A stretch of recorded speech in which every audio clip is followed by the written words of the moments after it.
Hello అండి. Welcome to Lakshmi ఒలోలాస్ kitchen. నేను మీ లక్ష్మి. ఈరోజు వీడియోలో జున్ను పాలు లేకుండా జున్ను చేయడం చూపిస్తున్నాను. అది కూడా రాగి అండ్ కొబ్బరితో. రాగి కొబ్బరి జున్ను చాలా బాగుంటుంది. అంటే చాలా సాఫ్ట్గా ఉంటుంది. అండ్ పిల్లలు కూడా బాగా ఇష్టపడతారు. ఎందుకంటే జెల్లీలా ఉంటుందన్నమాట ఈ జున్ను. అండ్ ఇది హెల్త్ కూడా చాలా మంచిది. ముఖ్యంగా అయితే ఎదిగే పిల్లలకి ఇందులో కాల్షియం అండ్ ఐరన్ చాలా ఎక్కువగా ఉంటుంది కాబట్టి. మరి ఎలా చేయాలో చూసే ముందుగా అయితే వీడియోకి లైక్ చేసేయండి. ముందుగా అయితే ఒక కప్పు రాగులు తీసుకున్నాను. అంటే పావు కిలో రాగులు తీసుకుని శుభ్రంగా వాష్ చేసేసుకుని అందులో అయితే వాటర్ వేసేసుకుని రాత్రంతా కూడా నానబెట్టేసుకోవాలి. ఒకవేళ అంత టైం లేదు అనుకుంటే కనుక 4-5 గంటలను కూడా నానబెట్టుకోవాలి. రాగులు బాగా నానిన తర్వాత వాష్ చేసేసుకొని పక్కన పెట్టుకుని రాగులు తీసుకున్న కప్పుతో ఒక కప్పు పచ్చి కొబ్బరి ముక్కలు తీసుకుని మిక్సీలోకి వేసేసుకుంటున్నాను, మిక్సీ జార్లోకి.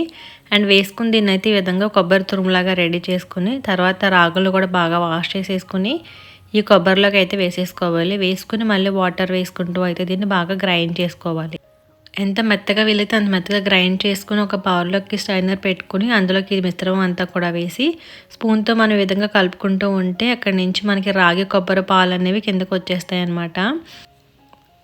ఇలా వడకట్టుకున్న తర్వాత ఆ మిశ్రమం ఏదైతే ఉందో దాన్ని మళ్ళీ మిక్సీ జార్లోకి వేసేసుకుని కొద్దిగా వాటర్ వేసి మెత్తగా గ్రైండ్ చేసేసుకోవాలి. మళ్ళీ స్ట్రైనర్లోకి అయితే వేసుకుని బాగా వడకట్టుకుంటే మిగతా పాలన్నీ కూడా వస్తాయి. ఇంచుమించుగా 3-4 సార్లు అయితే ఈ విధంగా బాగా గ్రైండ్ చేసి తీసుకుంటే మనకి కొబ్బరి పాలు బాగా వచ్చేస్తాయి. ఈ పాలు తీసుకోవడానికి అయితే నేను ఒక 1/2 లీటర్ వరకు వాటర్ యూస్ చేస్తానండి. అందుకే కొంచెం ఎక్కువగా వచ్చాయి.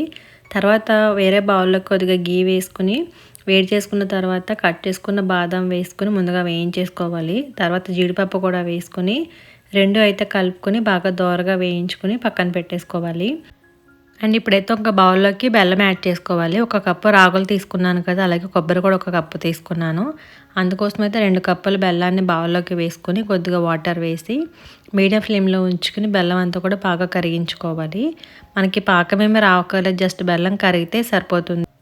ఇప్పుడైతే బెల్లంలో ఏమి కూడా ముక్కలు లేకుండా మొత్తం అంతా కూడా బాగా కరిగిపోయిన తర్వాత స్టవ్ ఆఫ్ చేసేసుకుని దీన్ని పక్కన పెట్టేసుకోవాలి.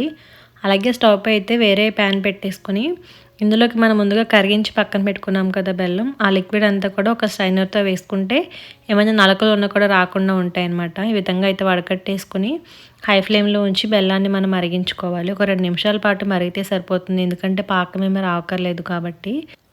ఇప్పుడు మీడియం ఫ్లేమ్లో ఉంచుకొని మనం ముందుగా తీసి పెట్టుకున్నాం కదా రాగి కొబ్బరి పాలు, ఆ పాలన్నీ కూడా ఇందులోకి వేసేసుకోవాలి. వేసుకున్న తర్వాత మీడియం ఫ్లేమ్లో ఉంచుకుని ఆపకుండా కలుపుకుంటూనే ఉండాలి. ఎందుకంటే ఇది అడుగంటేస్తూ ఉంటుంది, ముద్దగా అయిపోతుంది అనమాట. అందుకోసం కలుపుకుంటూ ఉండాలి.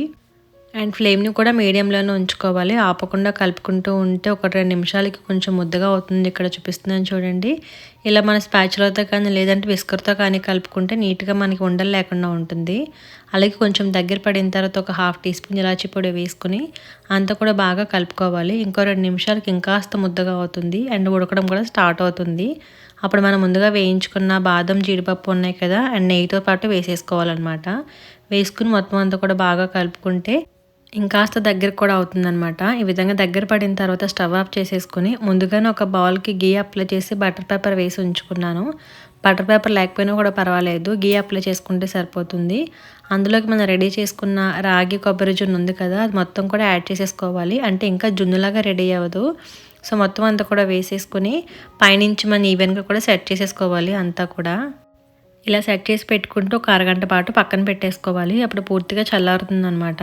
అండ్ అరగంట తర్వాత మన సైడ్స్ కూడా ఏమీ రిమూవ్ చేయకుండానే దాని అంతటా అదే సపరేట్ అయిపోతుంది. మీకు చూపిస్తున్నాను చూడండి.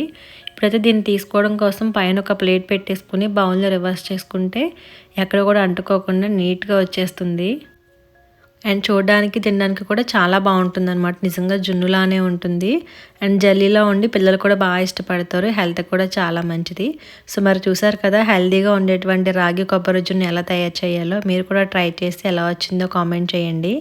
అలాగే వీడియో కనుక నచ్చితే please like, share and subscribe to Lakshmi ఒలోలాస్ kitchen. Thank you for watching.